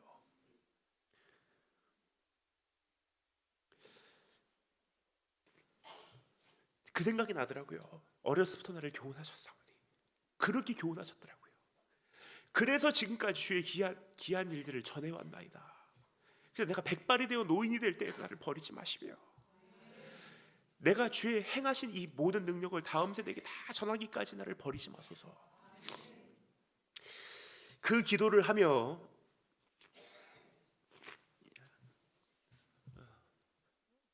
내가 누군지를 되찾고 나니까 참 하나님의 회개가 나오더라고요. 목사가 되고 나니까 참 미안해요. 그렇게 나를 교훈하시고 어렸을 때부터 키우셨는데 불구하고 목사가 되고 나니까, 물론 여러분 오해하시면 안 됩니다. 다니엘 김 목사님 역시 변질됐어서. 아닙니다. 그 마음은요 아직도 똑같아요. 그러나 단 한순간도 그 마음이 해이해진 적은 없습니다. 하지만 목사가 되고 나니까 설교도 중요하거든요, 집회도 중요하거든요. 아멘 하시면 곤란합니다. 끝까지 한번 들어보시고 아멘 하시기 바랍니다. 설교도 잘해야 되고, 사역도 잘해야 되고, 우리 제자들도 잘 양육해야 되고, 그러다 보니까 하나님의 영광이요, 저에게는 그냥 많은 지켜야 될 것들 중에 하나지 그것을 위해서 생명 걸 만한 것이 아니게 되었던 것 같아요. 근데 이번에 아프면서 다시 한번 내가 무엇을 위해서 지금까지 달려왔는지를 생각을 해보니 깨닫게 됩니다. 사역을 잘하기 위해서 싸우는 것도 아니고, 이 설교를 통해서 이 교회의 부흥이 일어나기 위해서 제가 생명 거는 것도 아니고, 내 인생 한번 그래도 난 잘 살았어를 내 자신에게 납득시켜보고자 오늘을 그렇게 치열하게 달려가고 있는 게 아니라는 거예요. 사나 죽으나 내가 지금 존재하는 이유는 딱 한 가지예요. 주님의 영광을 위해서. 그것을 위해서라면 또 달려갈 수 있겠더라고요. 그래서 여러분 오늘 이 시간 여쭤보고 있는 것입니다. 여러분께서는 지금까지 무엇을 위해 싸워오셨으며 이제부터는 무엇을 위해 싸워나가시기를 원하십니까? 지금까지 우리가 가만히 돌아보면요, 참 여러 가지 이유로 오신 분들도 많으실 거예요. 그래도 한평생 이런 교회 한번 세웠다, 난 그래서 우리 교회가 가장 인정받기를 원합니다. 그래도 우리 가정이 인정받아야지. 기도 응답이 돼야지. 그래도 축복받은 인생을 내가 자녀들에게 물려줘야지. 좋은 동기들이에요. 하지만요, 전쟁이 치열해지면요, 그런 동기로는 이 시대 살아갈 수 없다는 거예요. 어느 선까지는 통해요, 그게. 근데 중요한 것은요, 골리앗이라는 존재가 등장해버리면요, 전쟁이 치열해지고 이젠 희생이 요구가 되고, 이제는 좁은 문, 좁은 길 가야 되는 그 시점이 오면은 내 안에 있는 동기들이 다 걸러지게 돼 있어요. 하나님의 영광이라는 동기가 아닌 이상에는요, 이제부터의 경주는 달려낼 수가 없다는 거예요. 그래서 오늘 부흥의 첫날 여러분께 꼭 여쭤보기를 원하는 질문이 바로 이 질문입니다. 여러분은 이제부터 무엇을 위해서 달려가시길 원하십니까? 두 번째 따라 잘못했습니다. 전쟁을 향한 시선. 다 같이 읽어보겠습니다. 32절부터 37절 말씀 한 목소리로 읽겠습니다. 32절부터 37절 한 목소리로 읽겠습니다. 준비하시고 32절부터 37절, 자 시작.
아멘. 우리 두 번째 살펴보기로 원하는 것은 전쟁을 향한 시선입니다. 근데 사람들의 시선과 다윗의 시선이 조금 차이가 있었음을 보게 됩니다. 첫 번째는 동기가 달랐고요. 사람들의 동기는 무엇입니까? 출세와 혜택과 성공과 어떠한 내 개인적인 인간 승리예요. 그러니까 다윗의 동기는 딱 한 가지밖에 없었어요. 내가 지켜야 될 하나님의 영광. 그 동기로는 우리가 생명을 걸 만한 가치가 내 안에 발견이 될 것입니다. 하지만 두 번째 우리가 살펴보기를 원하는 것은요, 전쟁을 향한 시선입니다. 하지만 이 시선을 우리가 가만히 한번 묵상해 볼 때 사람들의 시선은요, 한 가지를 전제로 하고 있습니다. 이론을 전제로 하고 있고요, 논리를 전제로 하고 있고요, 상황을 전제로 하고 있어요. 사울이 이렇게 말하죠. 골리앗은 어려서부터 용사였고 지금 저 나이가 될 때까지 싸움꾼이다. 하지만 너는 아직도 경험이 없는 소년이 아니냐. 굉장히 논리적이고요, 굉장히 계산적이에요. 그러한 것을 토대로 봤을 때 싸움이 이루어지지 않는 결론밖에 나오지 않습니다. 지금 제가 말씀드리고 싶은 것이 바로 이것입니다. 오늘날의 교회의 현실과 동일하기 때문이에요. 사실 우리가 이론적으로 따져보고 논리적으로 따져보고 세상과 나를 비교하면요, 이 싸움은 싸워서는 안 되는 싸움인 거 여러분 느끼시고 계신지요? 세상에서 어떠한 기획사가, 어떠한 출판사가 우리 청소년들의 마음을 하나 사로잡기 위해서 거기에 영화 한 편 만들어내고 노래 한 곡 만들어내고 책 한 권 펼쳐내기 위해서 투자되는 금액은요, 우리의 상상을 초월하는 금액이에요. 이 시대의 청소년, 청년들의 마음을 한번 되찾기 위해서 그들이 투자하는 이 예산은요, 상상을 초월한다는 거예요. 그런데요, 우리 교회 청소년부 예산하고요, 이미 하늘과 땅 차이인데, 여러분 무엇을 믿고서 지금 우리가 세상으로 흘러가고 있는 청소년 아이들의 그 마음을 하나님께 돌릴 수 있다고 생각하십니까? 이미 우리가 계산적으로 해보잖아요. 이 전쟁은요, 싸워서는 안 되는 전쟁이에요. 그래서 주님께서 누가복음에서 이렇게 말씀하시지 않습니까? 전쟁을 치르는 자가 누가 이렇게 계산하지 않는 자가 있느냐? 내가 가지고 있는 10,000명을 가지고 저기서 다가오는 20,000명을 칠 수 있는지 없는지를 한번 계산해봐라. 그리고 네가 이 전쟁을 치를 수 없거든 빨리 평화를 요청해라. 우리 싸우지 않겠습니다. 항복하겠습니다. 여러분, 이것이 사실은 세상 사람들이 살아가는 지혜예요. 얼마나 답답한지 주님께서 여기까지 말씀하셨겠습니까? 빛의 자녀들은 어둠의 자녀들에게 좀 가서 배워라. 세상 사람들은요 이미 그런 계산을 어느 정도 하고 있다는 거예요. 근데 참 희한한 것은요, 교회는 지금 뭘 믿고서 세상과 맞서 싸우려고 하는지 저는 이해가 안 갑니다. 조금 전에 말씀드렸듯이 청소년, 청년, 그들의 마음을 휘어잡기 위해서 세상이 투자하는 이 예산과 교회의 아이들 한번 주님 앞으로 데리고 오기 위해서 1년 동안 세우는 예산이요, 이미 하늘과 땅 차이예요. 그럼 우리가 둘 중에 하나예요. 믿는 게 있다면 그 믿는 것에 올인해서 그것으로 밀고 나가든지, 아니면 계산을 해볼 때 맞으냐 안 맞으면 싸우지 말아야 되는 거예요. 사실 우리가 믿는 거 사실 딱 한 가지밖에 없어요. 하나님께서 하신다는 거. 그럼 하나님께서 하신다는 것을 믿으면 그걸로 밀고 나가야 되는데, 반은 계산하고요, 반은 하나님께 밀고 나가겠지 하고 사실은 싸워서는 안 되는 싸움을 지금 싸우고 있는 거예요. 여러분, 지금 정말로 세상과 맞서서 이제부터 1년, 2년, 3년, 5년, 10년 우리 청소년들을 주님 앞에 인도하실 수 있다고 생각하십니까? 이미 교회는요 문화적으로는 세상에 졌어요. 20년 전에만 해도 세상의 아이들이 교회에서 무슨 CCM 콘서트 한다고 하면요 세상의 그런 문화가 희귀했기 때문에 들으러 왔었어요. 하지만 지금은요 안 갑니다. 그러면 이제는 우리가 양심적으로 우리의 연약함을 받아들이고요, 내가 정말로 소유하고 있는 것이 무엇인지를 분석해야 될 때가 됐어요. 오늘 다윗이 그것을 이야기하고 있습니다. 사울 왕이여, 계산하지 마십시오. 단순한 논리 한 가지만 난 믿고 있을 뿐입니다. 내가 양칠 때 하나님께서는 곰과 사자의 그 사자 앞에서 나를 지키셨습니다. 그 하나님께서 여전히 살아계십니다. 그분이 나와 함께라면 이 전쟁은 우리 것이지 골리앗의 승리로 끝나지 않을 것입니다. 그리고 거기에 합당한 내 인생의 자세를 취해요. 뭐죠? 이 전쟁은 주님에 속한 것이라고요. 그 어린 소년이 결국은 그것을 전제로 희생을 감수를 해요. 근데 지금 한 가지 문제는요, 우리가 하나님께서 우리 교회를 지키실 것이다, 하나님께서 우리 청소년들을 살리실 것이다, 그렇게 믿는다고 하면서 또 계산적으로는 안 맞고 마진적으로 안 맞으니까 이거 어떻게 해야 될지 하다가 희생도 치르지 못하고, 그렇다고 해서 세상적으로도 이거 포기는 못하겠고, 이거 어떻게 하냐는 거예요. 딱 중간에 껴서. 그 다윗이 어떻게 하죠? 단순한 논리, 하나님께서 지난번에도 지키셨고 이번에도 지킬 것이 분명하다면요, 그러면 나는 거기에 합당한 내가 희생을 치르겠습니다. 내가 여기서 죽임당해도 괜찮습니다. 하지만 그 믿음을 내가 살아내겠습니다라는 거예요. 이제 여러분, 이론이 아닙니다. 이제는 내가 정말로 믿는다면 그것을 살아내야 될 때가 됐어요. 그러면 여러분, 다윗이 믿었던 게 뭐죠? 나중에 조금 더 후에 우리가 읽겠는데요, 이 말씀의 결론이 뭐냐면요, 전쟁은 여호와께 속한 것이라고 고백을 해요. 즉 내 전쟁이 아니라는 거예요, 처음부터. 그럼 이론적으로 따져봤을 때 안 통해도 이 전쟁이 처음부터 하나님의 전쟁이라면 그것을 전제로 내가 시행하겠습니다라는 뜻이에요. 하나님의 전쟁이라는 것이 무엇인지 성경 다른 곳에서 우리가 더 정확하게 메시지를 들을 수가 있습니다. 이 전쟁은 하나님에 속한 것이라고 하면요, 우리가 보통 이해할 때 하나님께서 싸우시겠지 정도로 생각을 해요. 근데 이 전쟁은 하나님께 속한 것이라는 것은요, 이 전쟁의 원인도, 이 전쟁의 목적도, 이 전쟁의 방법도, 이 전쟁을 싸우시는 분도 하나님이라는 뜻이에요. 전쟁이 시작한 이유도 하나님이고, 전쟁을 통해서 영화롭게 하기를 원하는 것도 하나님이고, 전쟁을 싸우는 것도 하나님이시고, 하나님이 빠져버리면 이 전쟁이 싸울 필요가 없다는 거예요. 그것을 성경 다른 곳에서 볼 수 있는데 우리가 너무 잘 아는 사건입니다. 여호수아 5장에 보면요, 이런 사건이 있죠. 여호수아가 이제 여리고성을 치기 전에 언덕 위로 올라가서 여리고성을 탐방을 해요, 혼자서. 여리고성과의 재회가 아니었나 생각이 돼요. 이미 오래전에 40년 이상 전에 모세가 여호수아와 갈렙을 비롯한 12명을 정탐꾼으로 보냈을 때 그때 본 여리고성이에요.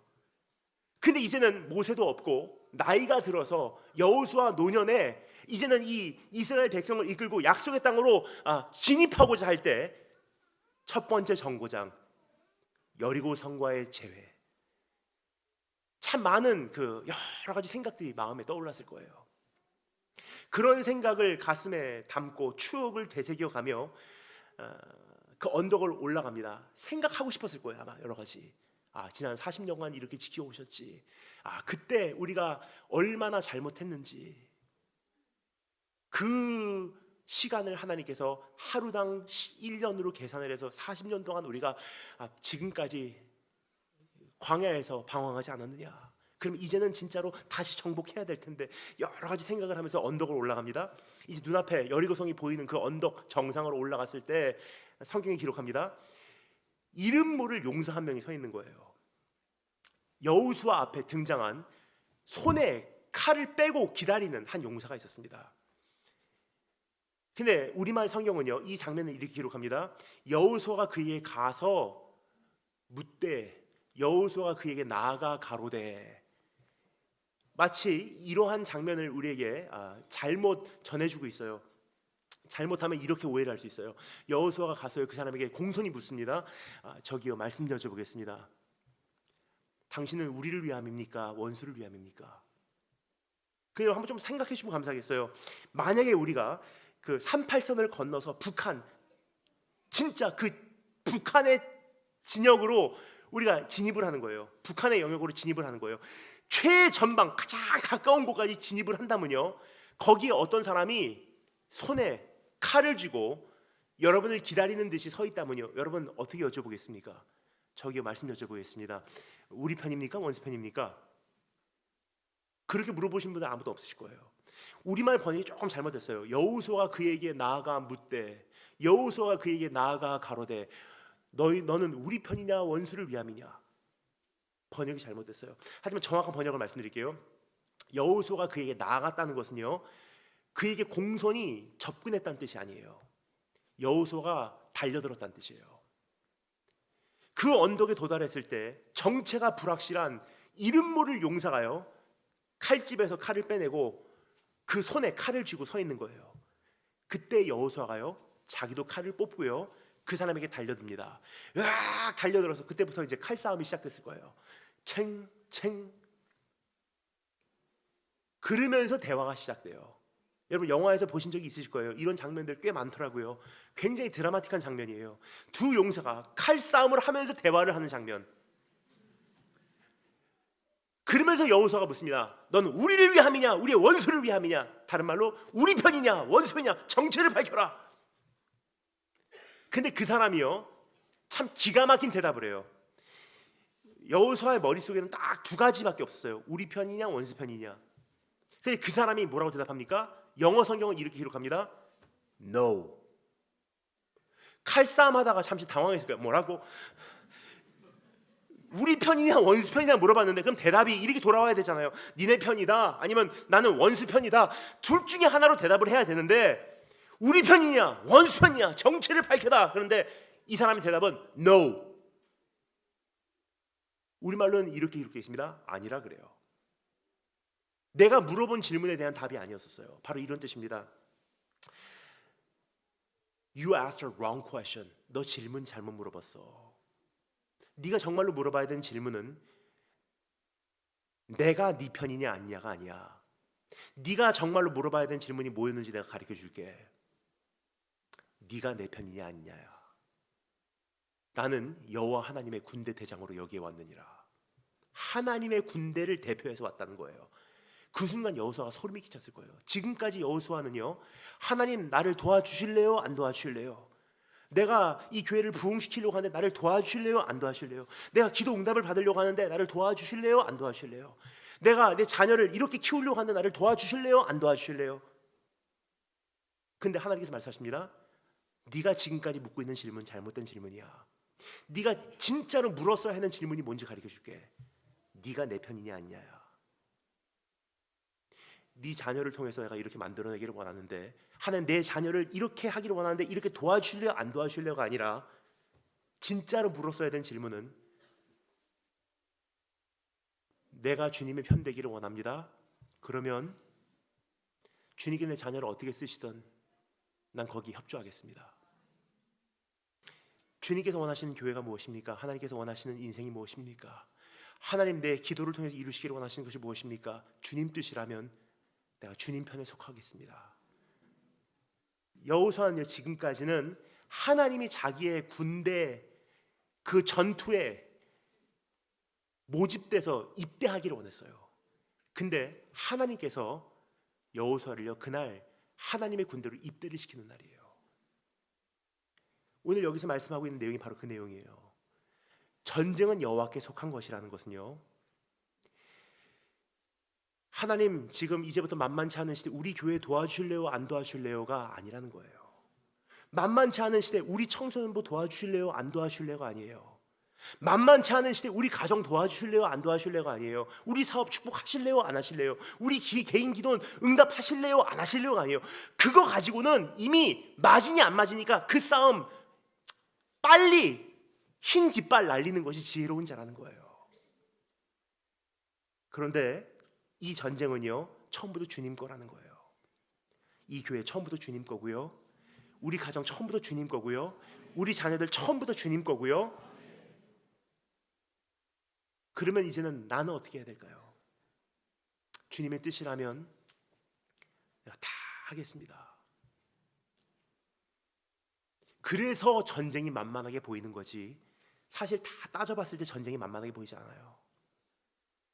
이 전쟁이 싸울 만한 전쟁으로 여겨지는 이유는요, 즉 다른 말로 다윗이 전쟁터에서 홀로 일어날 수 있었던 것은요, 처음부터 이 전쟁은 내 전쟁에 하나님께서 나를 도우신다는 개념이 아니었어요. 하나님의 전쟁에 하나님 자신께서 다곤을 쓰러뜨리시고 하나님 자신께서 지켜오시는 그 영광에 내가 동참한 것뿐이에요.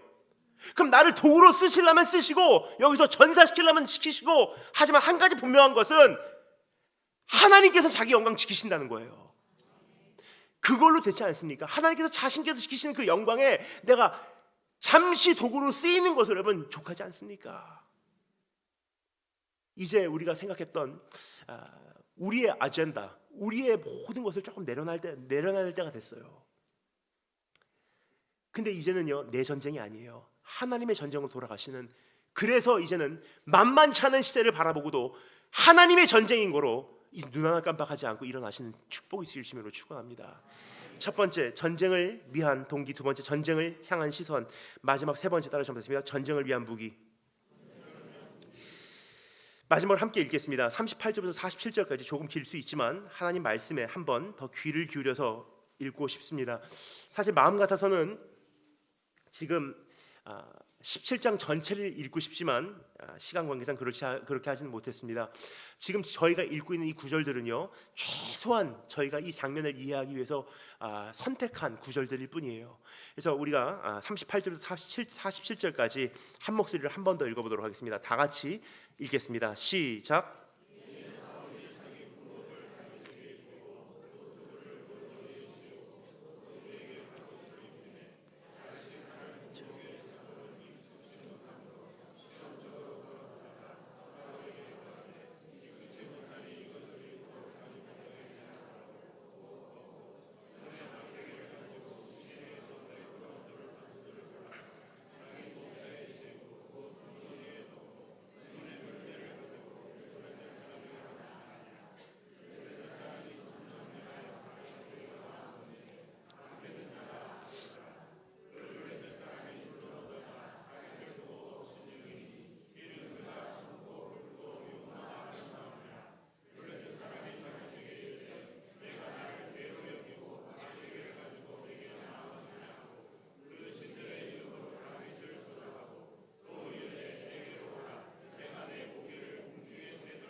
아멘. 전쟁을 위한 동기 그리고 전쟁을 향한 시선. 동기는 주님의 영광을 위해서 싸운다는 거고요. 전쟁을 향한 시선은 이 전쟁은 하나님의 전쟁이지 처음부터 내 전쟁이 아니었다는 것입니다. 그래서 나에게 주어진 질문은요, 지금까지 나를 도우신 하나님이라고 생각했는데 하나님께서 자기 자신을 위해서 싸우실 때 내가 그 일에 동참하기를 원하는지를 질문드리고 있는 것입니다.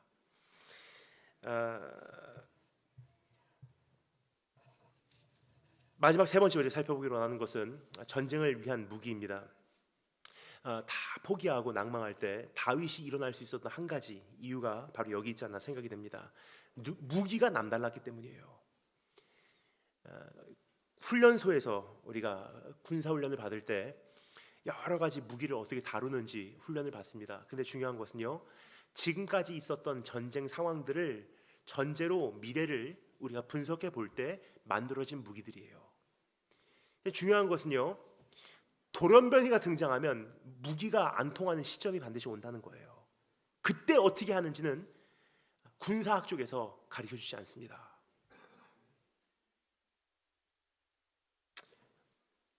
골리앗은 돌연변이였었어요. 그러니까 골리앗이 없는 세계관을 가지고 준비한 전쟁학이었었어요. 하지만 돌연변이 같은 그 골리앗과 같은 존재가 등장하면요, 지금까지 배웠던 것이 아무런 쓸모가 없을 시점이 반드시 온다는 거예요. 근데 여러분, 지금 우리가 살고 있는 시대가 그런 시대인 것을 인식하고 계시는지요?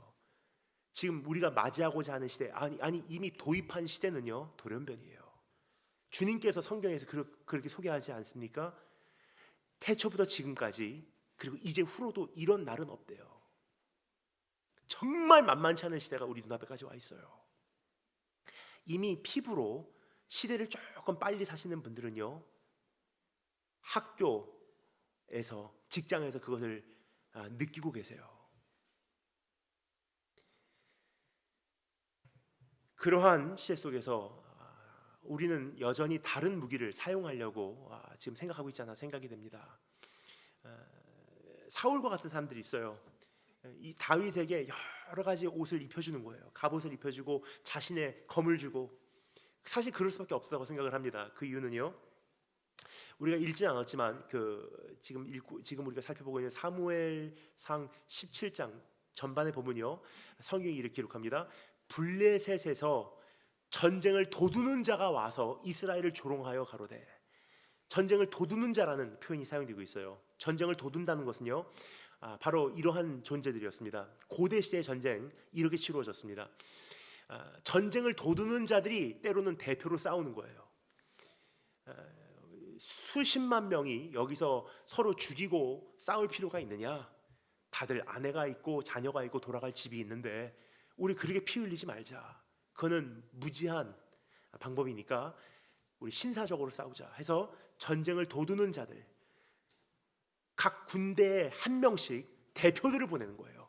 그 대표들이요, 모든 군대가 보는 앞에서 둘이서 싸우고 거기서 운명이 정해지는 거예요. 너희가 이기면 우리가 너희 종이 되고 우리가 이기면 너희가 우리 종이 되리라. 이것이 골리앗이 제안 아닙니까? 근데 이것은 이게 예외가 아니에요. 고대 시대에 아주 흔한 일반적인 전쟁 방법이었었어요. 아무도 나갈 용기가 없어요. 그런데 12살, 13살 된 이 어린 소년이요, 아무런 군사 교육도 없이 나간다는 거예요. 이미 여기서 하나님께서 일하시고 있는 것이 조금 감지가 됩니다. 여러분 같으면 보내시겠습니까? 예를 들어서 우리 집에 큰일이 났는데 누군가가 대표해서 우리 가정을 대표해서 싸워야 된다고 한번 생각해 보겠습니다. 나라로 생각하면 조금 이게 생각하기 어려우니까 축소시켜서 우리 가정 단위로 한번 생각해 볼까요? 아빠도 있고 엄마도 있고 형들도 있고 다 있는데 가장 막내 12살짜리 애가요, 내가 가정을 대표해서 나가겠습니다. 그럼 어떻게 하죠? 넌 가만히 좀 있어.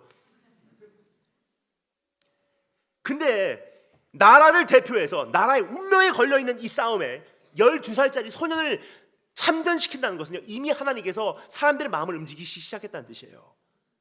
뭐냐, 제정신으로는요 12살짜리 아이를 우리를 대표해서 전쟁에 참여시키지 않거든요.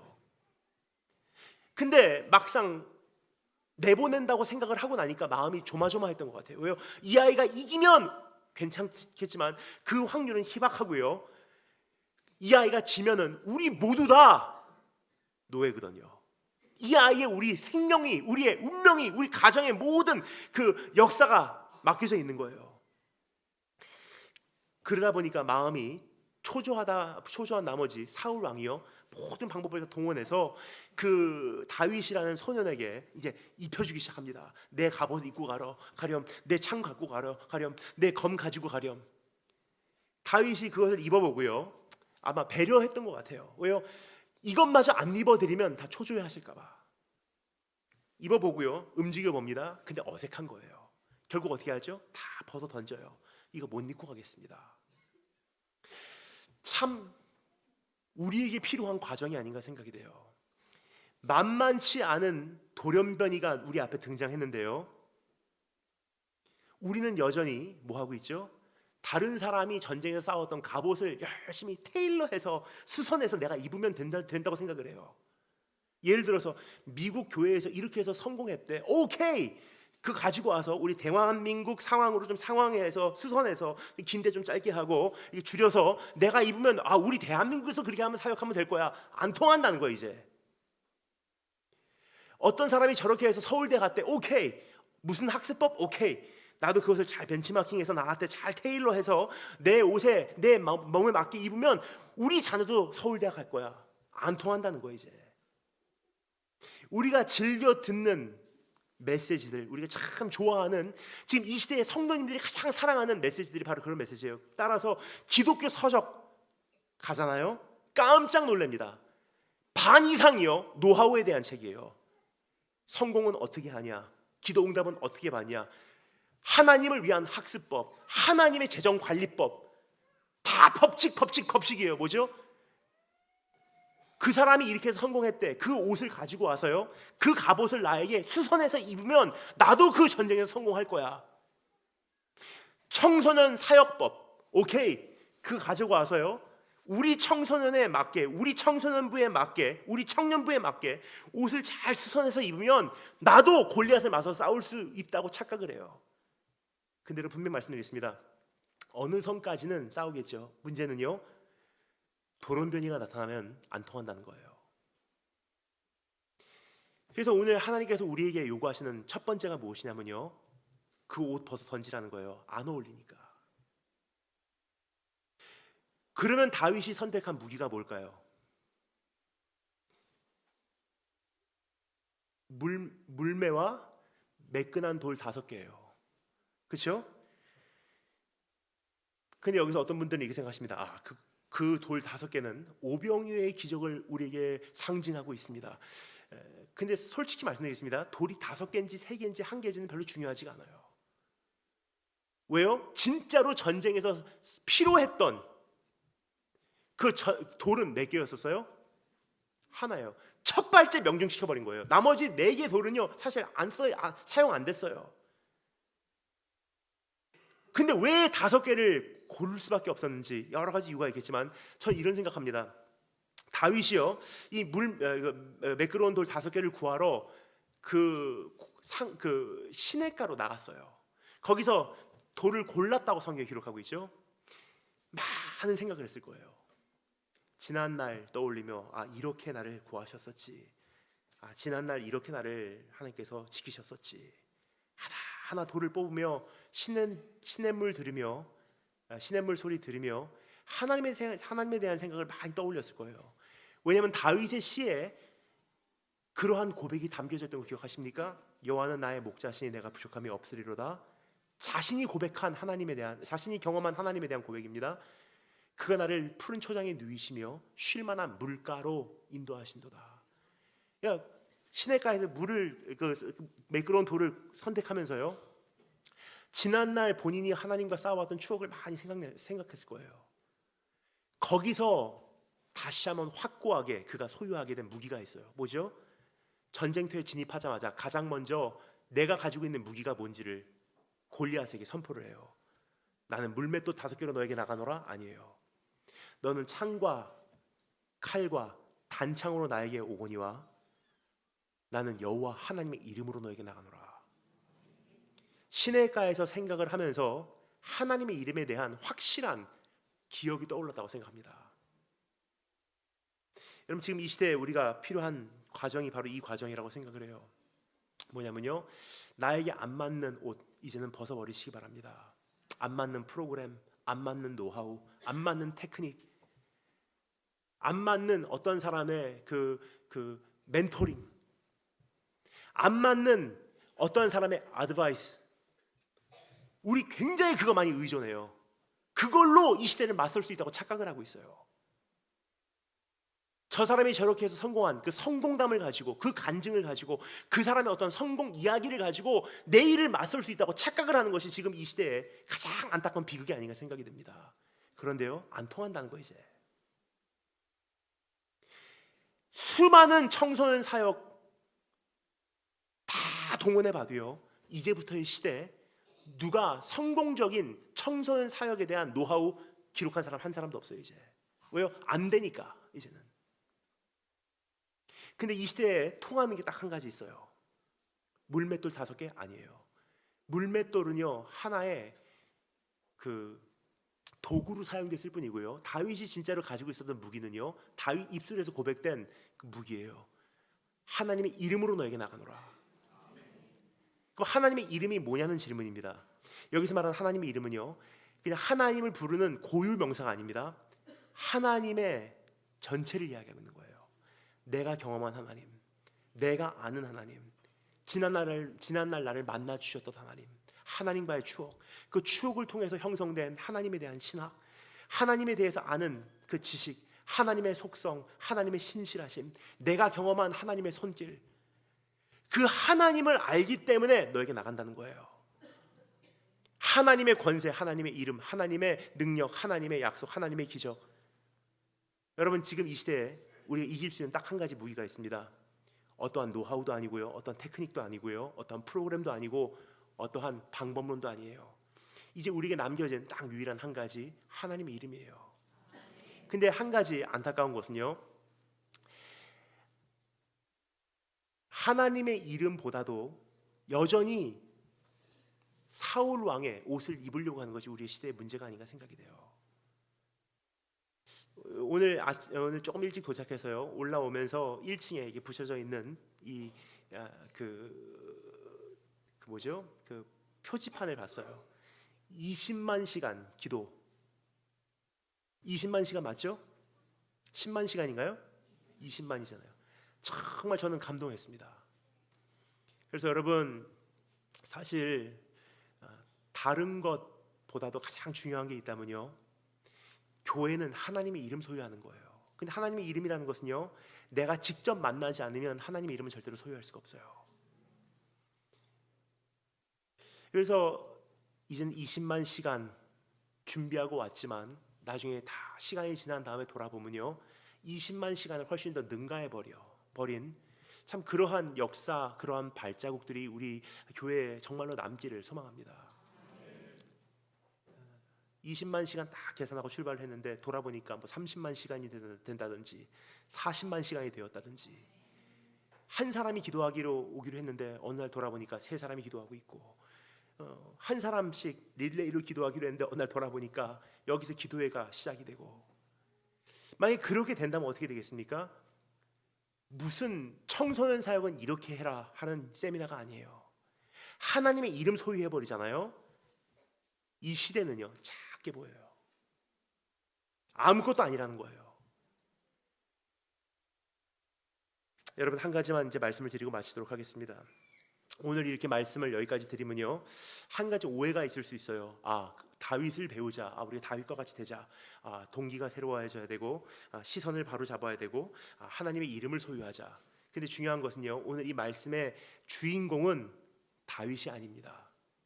다윗은 하나의 표지판일 뿐이에요. 그 표지판에 뭐라고 써 있습니까? 진짜 위대한 용사가 올 것입니다. 골리앗과의 싸움은 사실은 그 싸움에 비해서는 아무것도 아닙니다. 도저히 인간으로선 싸울 수 없는 최악의 전쟁에서 대신 누군가가 싸워줘야 될 날이 반드시 옵니다. 나는 그것을 그냥 상징적으로 보여주려고 이 세상에 온 것뿐이지 진짜 용사는 yet to come, 이제 곧 오실 것입니다. 그 진짜 용사가 누구시죠? 예수님. 오늘 이 말씀은요, 하나의 표지판일 뿐이에요. 누구를 가리키는? 예수 그리스도가 등장하는 것을. 오늘 이 말씀에 보면요, 참 중요한 한 단어가 사용된다고 아까 말씀드렸죠. 전쟁을 도두는 자라는 표현이에요. 근데 전쟁을 도둔다는 것을요, 영어 성경은 이렇게 번역합니다. Champion, there came a champion named Goliath. 골리앗이라는 챔피언이 나왔대요. 그러니까 우리가 생각하는 챔피언은 무엇입니까? 그 권투 시합에서 이긴 사람 챔피언, 다 시합에서 승리한 사람을 챔피언이라고 하는데, 영어로 말하는 이 챔피언은요, 17장에서 기록된 이 챔피언이라는 단어는요, 전쟁을 대신 대표해서 싸우는 사람이라는 표현이에요. 사실 고대 시대 이 챔피언이라는 단어가 그렇게 사용됐었어요. 이기는 자라는 표현이 아니라 챔피언이라는 단어는요, 대신 싸우는 자라는 표현이에요. 근데 이 단어가 또 한 곳에서 신약성에 사용되는 곳이 있습니다. 믿음의 주요 너를 온전케 하시리인 예수를 바라보라 했을 때, 원어로 보잖아요. 믿음의 주요 했을 때 거기 사용되는 주라는 단어는요, 믿음의 주인님, 믿음의 주님이시오라는 표현이 아니에요. 여기서 사용된 단어는요, 믿음의 챔피언이요. 그래서 결국은 너로 하여금 일어나서 너도 온전한 용사로 싸워내게 하시는 예수를 바라보라. 믿음의 챔피언 되신 예수님 어떻게 싸우시는지 기억하십니까? 다 도망갈 때, 다 낭망할 때, 누구도 그 전쟁터를 엄두를 못 낼 때, 죄와 죽음과 악을 맞서서 십자가라는 전쟁터를 홀로 진입을 하셨어요. 다윗 그날 살아서 나왔습니다. 하지만 예수 그리스도 승리를 위해서 그날 생명 바치셨어요. 나를 거기까지 대신해서 싸워주신 예수 그리스도를 바라보면요, 이 교회를 버리시겠습니까? 그분이 교회를 멀리 하시겠습니까? 교회를 잊으시겠습니까? 우리를 고아와 같이 버려두시겠습니까? 십자가라는 전쟁에 끝까지 나를 위해서 들어가신 예수 그리스도가 정말 계시다는 사실을 우리가 안다면요, 이 시대 아무것도 아니라는 거예요. 믿음의 전투 싸울 수 있습니다. 싸울 만한 전쟁이에요. 그래서 주님께서 마지막으로 우리에게 말씀하시죠. 믿음의 주, 우리를 대신해서 싸우신 챔피언 되신 예수님께서 우리에게 약속하시는 내용입니다. 볼지어다 세상 끝날까지 내가 너희와 함께하리라. 우리 조용히 자리에서 머리만 숙여주시고 눈만 감아주시면 감사하겠습니다. 우리 찬양팀 올라오실 때까지 잠시 내 가슴에 주신 말씀 되새길 수 있는 기회를 드리도록 하겠습니다.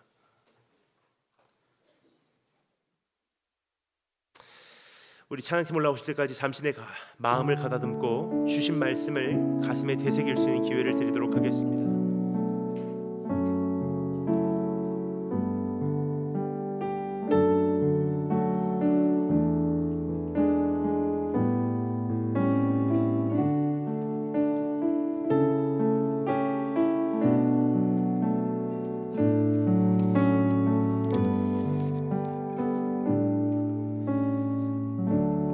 조용히 고개를 들어 저를 봐주시고 이제 조명 조금만 줄여주시면 감사하겠습니다. 오늘 잠시 우리 찬양 부르고 결단한 기도를 몇 가지 기도 좀 가지고 제 앞에 나와 아뢰겠는데요. 부흥의 첫날 밤 그냥 헌신 예배로 끝나는 거 원치 않으시죠? 우리가 말씀을 들으면요, 거기에 합당한 반응이 최소한 우리에게 요구되지 않나 생각이 듭니다. 그래서 우리 찬양 한 곡 하고요, 기도하는 시간을 갖도록 하겠습니다. 우리 다 같이 찬양하겠습니다. 은혜